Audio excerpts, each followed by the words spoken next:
안녕하세요. 애솔입니다. 큐로셀 바로 이어가 보도록 하겠습니다.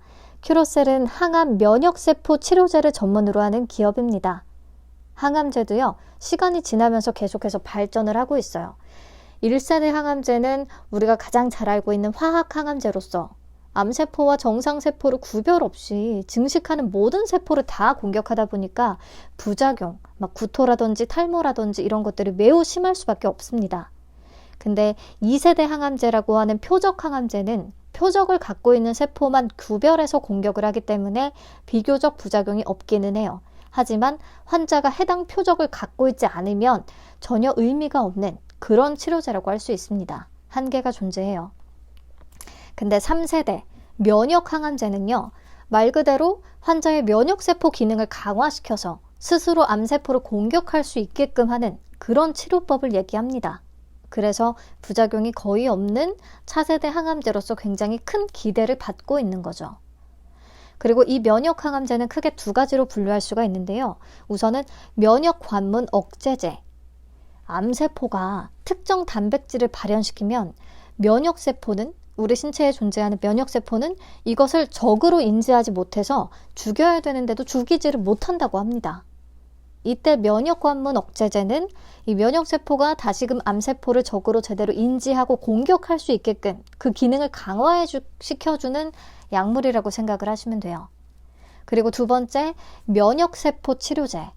이거는 우리 몸의 대표적인 면역세포들, NK세포나 T세포 들어보신 적 있을 거예요. 이런 것들을 체내에서 꺼낸 다음에 체외에서 많은 양을 배양시킨 뒤에 다시 체내에 주입하는 방식의 치료제를 얘기합니다. 즉, 암세포를 공격할 수 있는 면역세포 자체를 몸에 많이 투입시킴으로써 암세포를 죽이게끔 하는, 공격하게끔 하는 방식의 치료인 거죠. 큐로셀은 이 면역세포 치료제 전문 기업인 거고요. 그 중에서도 T세포를 기반으로 합니다. 그래서 CAR-T라고 부르는데 치료 메커니즘을 보면 보시는 바와 같아요. 먼저 체열을 통해서 환자의 혈액 중에서 T세포만 채취합니다. 이 T세포에 암세포를 인지하는 CAR이라는 유전자를 발현시키고 세포를 다시 배양한대요. 그러니까 T세포를 많이 만들어서 환자의 혈액 속에 다시 주입시키면 끝. 여기까지만 들으면 왠지 이 치료제를 통해서 모든 암 환자가 부작용 없이 편하게 항암 치료를 할 수 있을 것 같잖아요. 하지만 그렇지 않습니다. 현재 큐로셀의 CAR-T 치료제는 혈액암 환자들을 대상으로 높은 반응률과 완전 관해율을 보이고는 있지만 위암이나 간암, 유방암, 방광암 이렇게 고형암에서는 효과가 입증되지 못했거든요. 그래서 재발했거나 1차 항암제가 듣지 않거나 하는 혈액암 환자들한테는 엄청 환호받을 수 있는 그런 새로운 치료제로서 기대가 되는 거고, 고형암 쪽으로 더 많은 비중을 차지하는, 암 환자 중에서 더 많은 비중을 차지하는 고형암 쪽으로 확장을 하려면 엄청난 시간과 비용이 투입이 돼야 할 겁니다. 자, 그래서 회사의 파이프라인을 보시면요. 임상에 진입한 건 거대 미만성 림프종, 급성 림프모구 백혈병 이렇게 2개, 혈액암 위주고요. 그 밖에 고형암까지 포함해서 12개의 파이프라인은 확보한 상태라고 하네요. 저 국내 최다 CAR-T 파이프라인이라고는 합니다. 다 성공을 할 수 있을지는 장담할 수 없는 것이기는 하고요.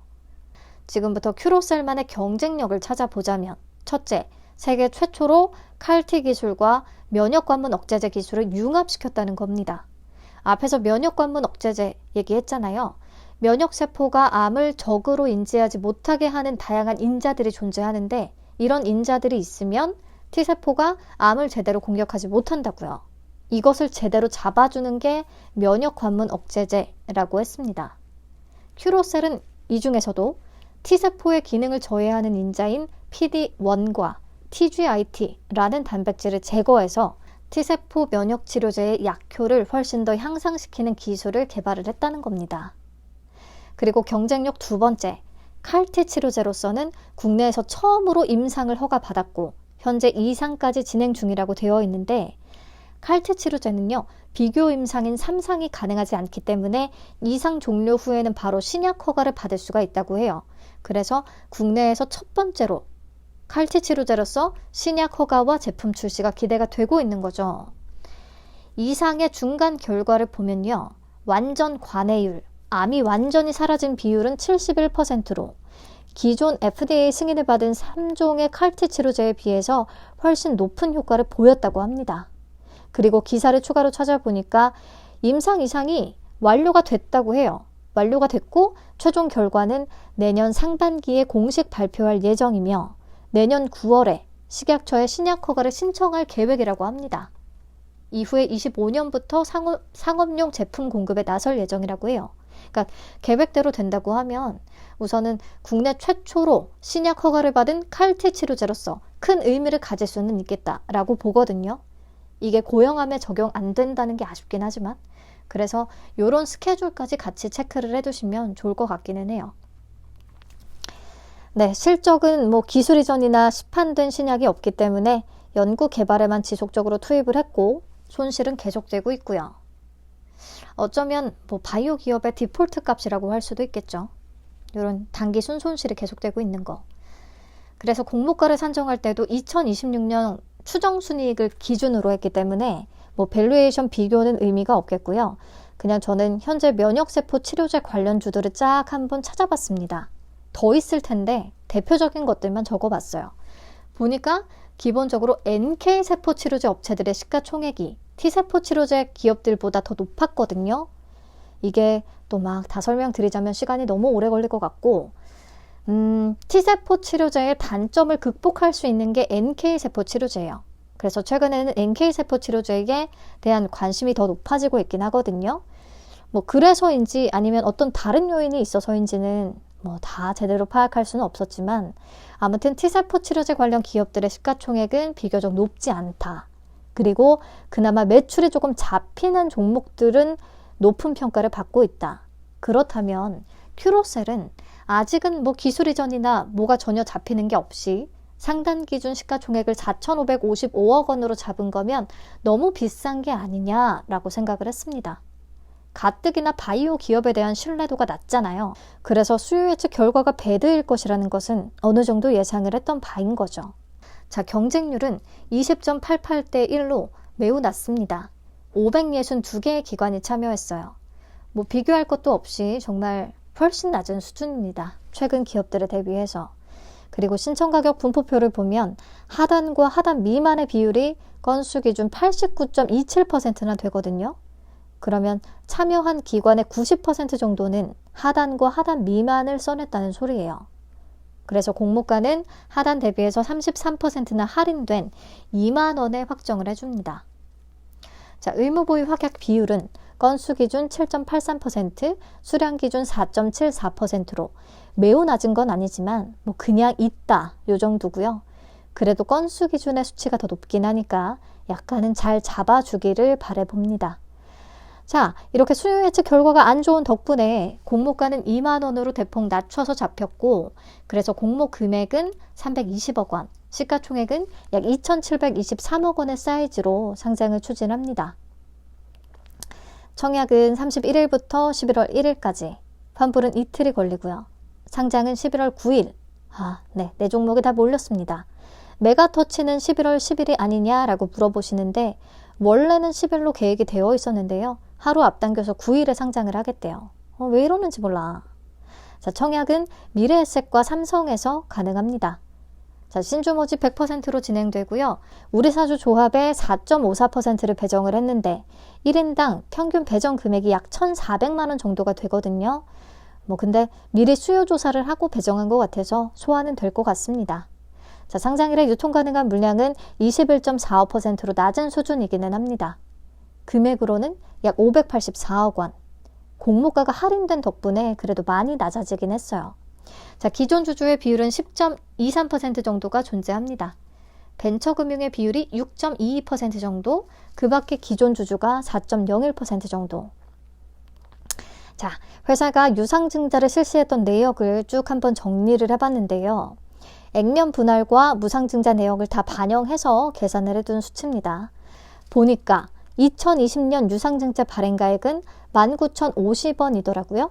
공모가 2만 원과 거의 차이가 없고요. 21년 유상증자 발행가액은 37,250원으로 공모가 2만원보다 훨씬 높습니다. 저는 요 포인트에서 공모가 2만원은 그렇다면 어쩌면 좀 매력적인 가격대일 수가 있겠다라는 생각이 들었습니다. 왜냐하면 이 가격에 들고 있는 기존 주주들은 2만원에 바로 내던지려고 하진 않을 테니까. 그래서 우리 예상보다 공모가 부근의 유통 가능 물량은 더 줄어들 수가 있습니다. 자, 그리고 미전환 전환사채가 존재하거든요. 23년 올해 초에 발행을 했고요. 전환 청구는 24년 3월부터 가능하기 때문에 상장 즉시에 걱정할 물량은 아니에요. 근데 보면 이 전환사채도 전환 가격이 37,250원으로 발행은 됐거든요. 근데 공모가가 2만원으로 낮아지는 바람에 전환 가격은 26,075원으로 조정이 될 겁니다. 리픽싱 조건에 따라서. 근데 전환 가격이 낮아진다고 해도 공모가 2만원보다는 또 높은 거잖아요. 30% 이상. 그래서 역시나 이 포인트에서도 2만원은 또 충분히 해볼 만한 가격이지 않나라는 생각이 들었습니다. 네, 그리고 미행사 주식 매수 선택권이 많긴 한데 이 중에서 행사 기간이 도래한 것들도 있거든요. 근데 임원한테 부여된 물량은 3년간 의무 보유고 직원과 외부 전문가에게 부여된 물량은 18개월 동안 자발적 의무 보유가 약속이 되어 있다고 하니까요. 당장은 전혀 신경 쓰지 않아도 될 것 같습니다. 네, 수요 예측 결과 다시 보면서 정리하시면 되겠고요. 중요한 거는 수요 예측 결과가 나빠서 공모가가 밴드 하단보다 추가 할인이 대폭 됐다는 부분. 요게 제약 바이오 섹터에서는 약간은 진짜 자주 이런 결과가 나타났었어요. 수요 예측 결과가 안 좋아서 공모가 할인되는 케이스들. 그래서 최근에 상장한 바이오 종목들을 쭉 보시면 파로스 아이바이오를 제외하고는 불패 신화가 이어졌었거든요. 파로스는 또 상장 당일에는 부진했지만 그 이후에 또 날아가 줬었고요. 아무튼 수요 예측이 이렇게 부진한데도 불패 신화를 이어가는 것을 보면서 바이오 성공 공식을 정리해 봤었어요. 기억나시죠? 수요 예측 결과가 부진할 때는 공모가가 밴드 하단보다 추가 할인이 이루어지고 기존 주주의 투자 단가가 공모가보다 좀 비싸거나 또 프리-IPO에서 책정된 밸류가 공모가 기준의 시가총액보다 오히려 비싼 경우 요럴 때는 반전을 써냈었다라는 거. 그래서 오랜만에 저는 이 공식을 꺼내 들고 큐로셀도 해당하는지 하나씩 체크를 해봤습니다. 우선 공모가는 하단에서 33% 할인이 이루어졌죠.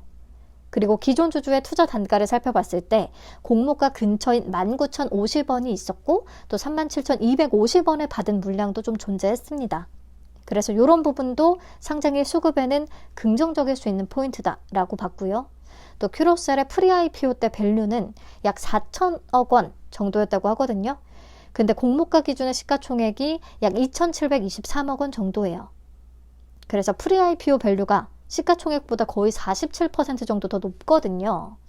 그래서 전체적으로 성공 공식에는 부합하겠다. 어쩌면 그래서 여기서 반전을 만들어낼 수가 있겠다라는 생각을 해봤습니다. 물론 100% 적용되는 공식은 아닐 수가 있어요. 게다가 이번에는 4종목이 동시 상장이기 때문에 더더욱 확신을 할 수는 없습니다. 하지만 그럼에도 저는 베팅을 해보려고 하고요. 자, 배정 물량과 청약 한도 확인을 할게요. 미래에셋은 온라인 청약 시에 2만 주까지 가능합니다. 증거금으로는 2억 원. 그리고 삼성은 온라인 등급이면 5천만 원까지 청약이 가능해요. 아마도 참여도가 아주 높지 않을 거라서 그냥 본인이 받고 싶은 만큼 청약을 하면 될 것 같습니다. 자, 저는 그나마 4개 중에서 규모 메리트가 가장 큰 BI 매트릭스와 또 반전을 노려보기 위한 큐로셀 2종목의 비례 자금까지 투입을 해볼 예정이고요. 그 환불금으로 SY 스틸텍은 청약이 불가능하잖아요. SY는 기탈처럼 가볍긴 하지만 공모가 상단 가격이 겨우 1,500원밖에 안 되고 청약 한도가 낮을 거라 수익 자체는 크지 않을 수가 있어요. 근데 저는 KB증권에서 등급이 높기 때문에 SY도 비례까지 참여해볼 생각을 하고 있습니다. 그래서 SY 자금도 좀 남겨놓고 큐로셀과 BI 매트릭스에 들어가려고 해요. 네, 그래서 저의 전략은 이렇다는 거 참고만 하시면 되겠습니다. 오늘 내용은 청약 권유 영상이 절대 아니고요. 투자 판단에 대한 참고용으로만 활용을 하시면 감사하겠습니다. 새 종목 몰아보느라 고생 너무 많으셨어요. 내일은 SY 스틸텍의 수요 예측 결과가 발표가 될 테니까요. 또 나오는 대로 공유하도록 하겠습니다. 편안한 밤 되시고요. 중간에 깨지 말고 푹 잘 자요. 안녕.